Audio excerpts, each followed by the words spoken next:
जत तालुक्यातील करजगी घटनेप्रकरणी राज्य महिला आयोगाच्या अध्यक्षा रुपाली चाकणकर यांनी आज पीडितेच्या कुटुंबियांची भेट घेऊन त्यांना धीर देत या संपूर्ण घटनेचा आढावा घेतलाय।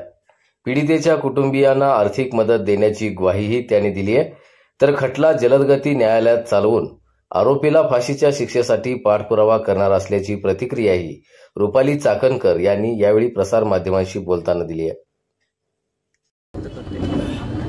आज पोलीस स्टेशनमध्ये भेट घेत संपूर्ण घडलेल्या घटनेचा तपशील याचा आढावा घेतला। यामध्ये पोलिसांच्या सतर्कतेमुळे आणि तातडीने त्यांनी केलेल्या हालचालीमुळे आरोपीला काही तासांमध्येच त्यांनी अटक केलेली आहे। एफआयआर दाखल करण्यात आली।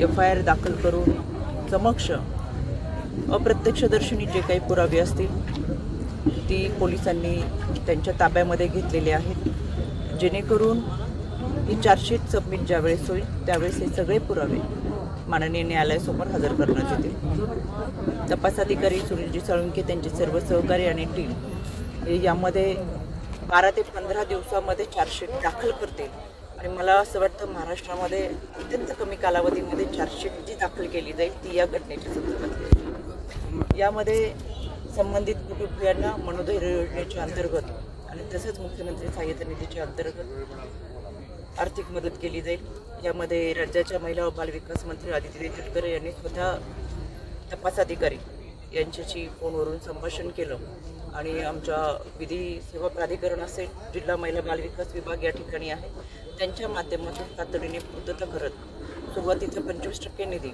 आणि चार्जशीट दाखल करतानाचा 75% निधी हा लगेचच वितरित केला। महायुती सरकारमध्ये लाडकी बहीण सुरक्षित आहे असं काय तुम्हाला वाटतं का?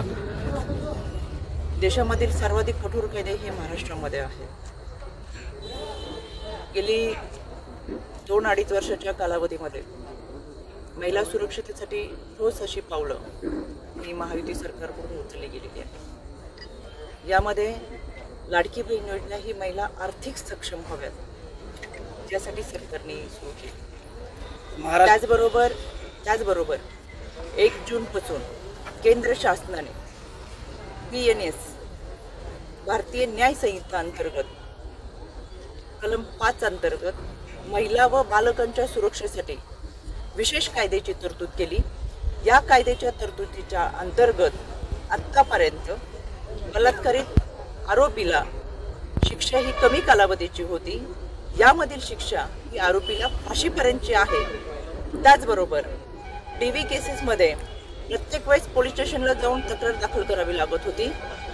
BNS अंतर्गत आता ऑनलाईन पद्धतीने सुद्धा ती महिला स्वतःच्या सुरक्षेसाठी तक्रार दाखल करून त्या संदर्भात न्याय मागू शकते। 1 जूनपासून सुरू झालेली ही कायदा प्रोसेस केंद्र सरकारने महिलांच्या सुरक्षेसाठी सुरू करत खऱ्या अर्थानं ज्या कायद्यांमध्ये आत्तापर्यंत कुठेतरी पळवाटा काढल्या जात होत्या त्या न काढता आरोपीला कायद्याच्या चौकटीतून कठोर शिक्षा व्हावी यासाठी हे 3 कायदे राज्यामध्ये लागू केले गेले आणि त्याच्यामुळे अतिशय चांगल्या पद्धतीने जलद गतीने आरोपीला शिक्षा होण्यासाठी मदत होतीये। आणि म्हणून मला असं वाटतं कायदा आहे, सुव्यवस्था आहे, प्रशासन आहे, ते त्यांचं काम करतंय, पण या सगळ्या माध्यमातून समाजामध्ये आत्ताचे जे आरोपी आहे याला या अगोदरही 2016 मध्ये पोक्सो अंतर्गत अटक करण्यात आली होती। शिक्षा भोगून झाल्यानंतर बाहेर आल्यानंतर या नराधमाने पुन्हा तेच कृत्य केले। म्हणजे इतकी विकृत मनोवृत्ती ही समाजामध्ये आहे।